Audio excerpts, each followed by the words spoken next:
had children, where they are now, and what they're up to. Today we're talking to Vera in Lund, in Sweden. Hi, Hello. welcome. Um, Thank you. why don't you start us off with an introduction? Tell us a little bit about yourself. The floor's yours. So I'm Vera. I'm from the Netherlands, but as Emily just said, I'm currently living in Lund in Sweden. I'm doing a master's in human ecology. So yeah, that's where I'm at right now. Yeah. Vera and I actually know each other from our expat childhood. Um, you've got a lot of countries under your sleeve, like I do. Yep. You want to list them for us? I can list them. Go on. So as a baby, I lived in Pakistan, and then when I was about like 2 years old or something, we moved to Ethiopia for stayed there for a few months, and then we moved to Eritrea. Then afterwards, Macedonia. This is where I met Emily. Then we went back to the Netherlands for 4 years, and then when I was 12, we moved to Turkey for 3 years, and then afterwards we moved back to the Netherlands where I did my IB for the Represent. 2 years. Yeah. Yeah. And then you started university I in, started university in Utrecht in the Netherlands. I also did an exchange semester where I went to Australia, which was super cool, yeah. for 6 months. And then afterwards, I stayed in Utrecht and I did a different master's for a year. But yeah, that master's wasn't enough for me, so I decided to move to Sweden and pursue this like second master's. So now, yeah, this is where I'm at. Respect. Respect. Yeah. Let's talk a little bit about your childhood, your upbringing and stuff. So, your parents brought you on their travels, I'm assuming, Yes, with your they did. family. When did they start their so-called expat lives? Much earlier, before you were born, or was this something that happened when you and your siblings came around? It was before. So my parents already, I think when they in their like mid 20s, they already like my dad got a job where yeah he had to go abroad. So my parents already lived abroad for a few years. I think for about 4 years they lived abroad, and then afterwards, like they went back to the Netherlands for a while, and then my brother was born, my older brother, and then eventually my dad got a job offer in Pakistan, so then they moved to Pakistan, and then in that time frame, me and my twin brother were born. Yeah, and yeah, they were living there already when I was born. I was born in the Netherlands, so like for that time we were in the Netherlands. But yeah, then afterwards we went back, and then every like 4 years we kept moving to a new place. Yeah, it's those every 4 years. Do you feel like that stuck with you? This like need to move every few years? Because I know it stuck with me for a while. I don't know about you. Yeah, I think so. I feel it more than I think my brothers, who both still live in the Netherlands. But I feel very like I spent some time in one place, and then I'm kind of like, okay, I've seen it all, and I'm ready to like pursue like a new spot and a new challenge in a way. Yeah. I thought like when we lived in Turkey and I wanted to like we moved back to the Netherlands, I thought I wanted to stay in the Netherlands for like a really long time. Um, like back then, I kind of thought like, no, I'm done like traveling, and I want to kind of like be in my home country for a longer period of time to kind of feel like what's that like and stuff. Yeah. Because yeah, I always felt like a little bit disconnected from the Netherlands. Um, but then like after those 2 years, I moved to a different city. So that already kind of was, even though I was staying in the Netherlands, I still wanted like a change of scenery where I moved to another city.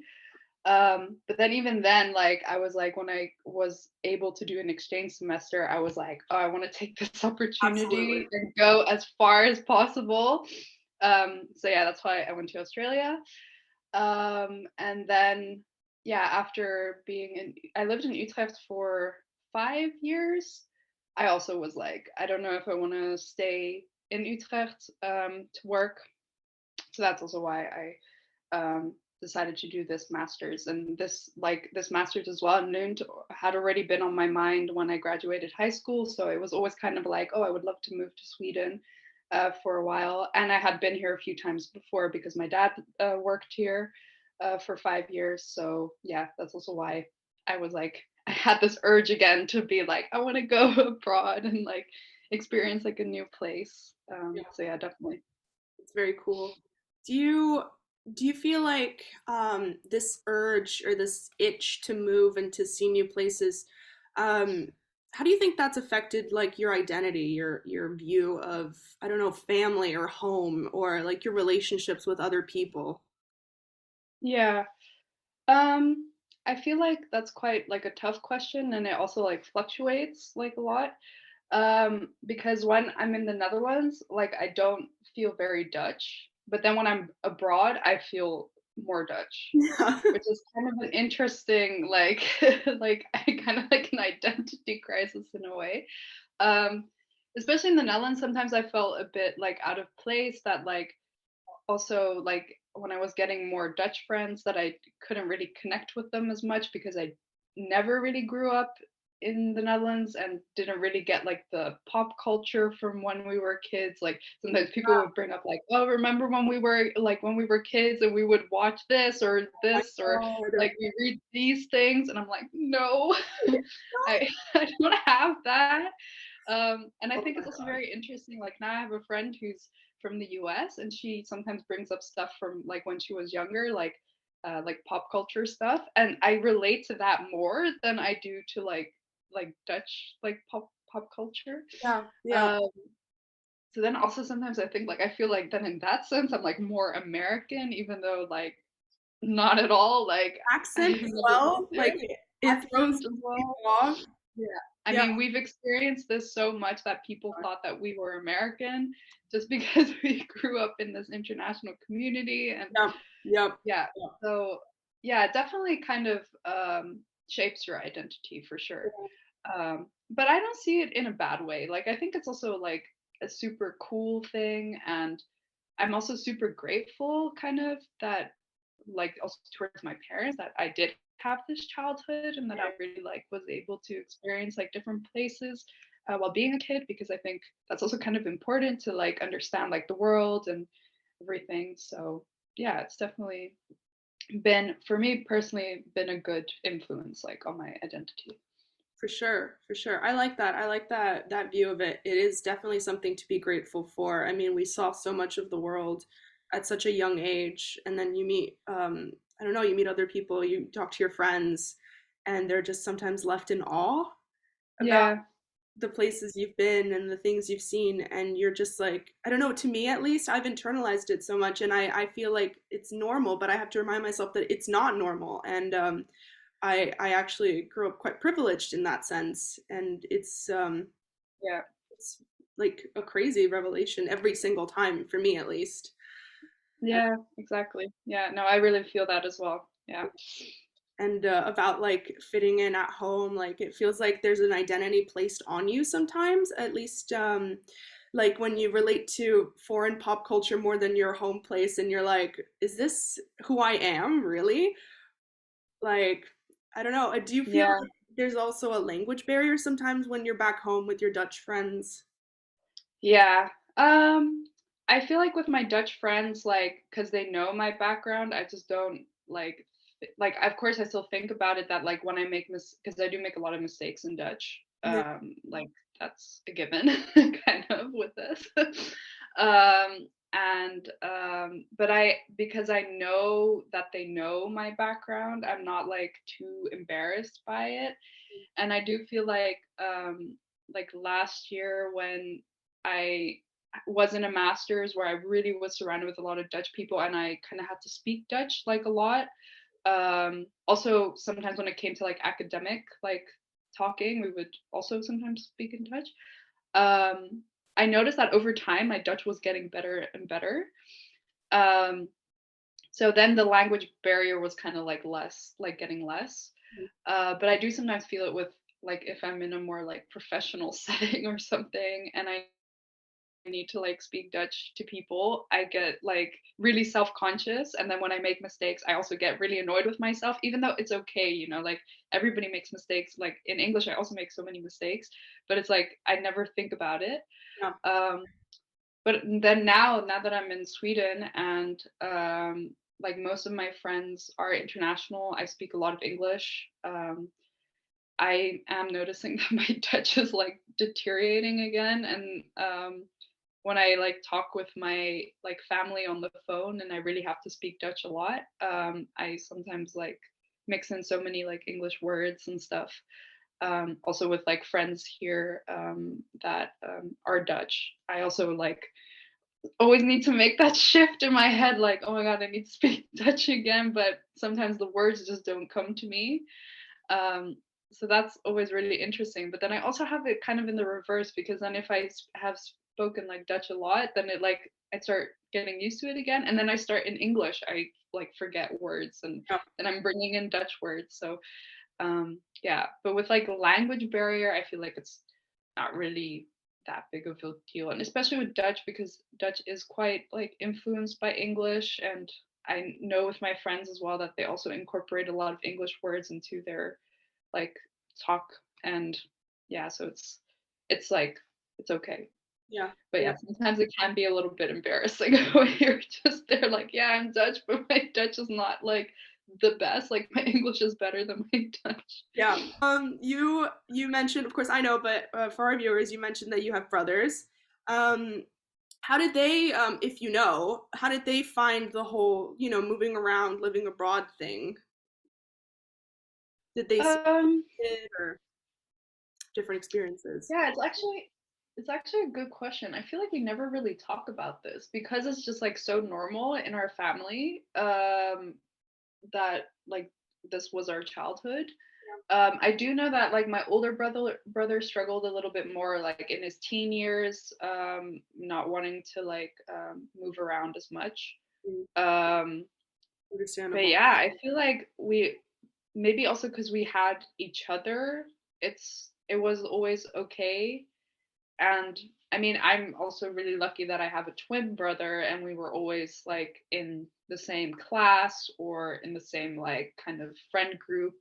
So we always had each other. So then it was also kind of okay to like move from one place to the next. Um, and I mean, you have this as well. Like for us, it's so normal. Like this is just like how we lived as kids. So I think you just get like super used to it, and you have nothing to compare it to. Yeah. I mean, you see, of course, like I remember also when I was younger, like my cousins were always kind of like jealous that we were always moving around. And I think we also partially felt like, oh yeah, like you know, when we were back in the Netherlands and we were like at my grandparents' place and it was like super nice and stuff, it would also always be sad, like knowing that we were gonna leave again, like in a few months. And I think my brothers experienced that as well. But it is a really good question. Like, I don't know, we just don't really talk about it that much. It's But such a yeah, I can let them know, and maybe they can hit you up, and like tell you tell happy you their to. experience. Happy to. For real, for real. Let them know. I Um, will do that. yeah. Sadly, we don't have much time left. Okay, there's 8 minutes So left. yeah, there's 8 minutes left. So I'm just gonna quickly wrap it up. Um, out of all the countries that you've lived in, do you have one you feel closest to? Oof, that's a hard one. I feel like Macedonia has a big like because I feel like it really shaped like me from being a child, and I mean like you were there and we're still friends, Yeah. which I think is like so like nice and like wholesome. And also we went back there last summer together, which was so Yes. nice, like so sentimental, nostalgic. And Even though when we were back there, we were talking about this, how like as a kid you like really romanticize a place, but still it felt a bit like coming home in a way. It's Um, for sure. yeah, so I think Macedonia definitely is a big one. Also Turkey, I like also feel quite like connected to there, and I really, really want to go back. And also like what happened with like the earthquakes and stuff, like like I had also been in that area with my family, and it just like feels more, you feel way more connected and things. Yeah, and I just love the country, like Turkey as a country, it's just so beautiful. um and more in recent years, I mean, Australia for me was such like a great time, and it was the first time that I was living abroad by myself. So I like learned a lot about myself also, and I think that just like really shaped like who I am today as well. So I feel like every place, like even Eritrea, I mean Pakistan, I don't really remember a lot from, but it all kind of like it all becomes a bit of part of your like identity, and you always like think back of it. And if you like, if I see like, if I'm abroad and I see like an Eritrean like restaurant somewhere, I get like super excited, and I'm like, oh, we should go there. um so yeah, I don't know, it's kind of hard to say that one spot really is my favorite, Yeah. because I think every spot kind of had its beauty and its charm. And yeah, I don't know, it like of course it always went with ups and downs. Some parts were not fun, other parts were great. um, but yeah, I think every little place has a special place in my heart. So every little place is a bit of my favorite, for sure. That's beautiful. That's what I like to hear because I feel the same way. I think it's hard to pinpoint a favorite place or what has impacted you the most. I think you will always carry all those places inside you, and they'll come out at random times, and Exactly. it'll be really really nice when it does. It's a warm feeling. Yeah, yeah, exactly. So, yeah. Okay, well, I wish we had more time, but we're gonna wrap things up. Thank you so much for joining us. Thank you for asking me to like tell my story. Absolutely, anytime.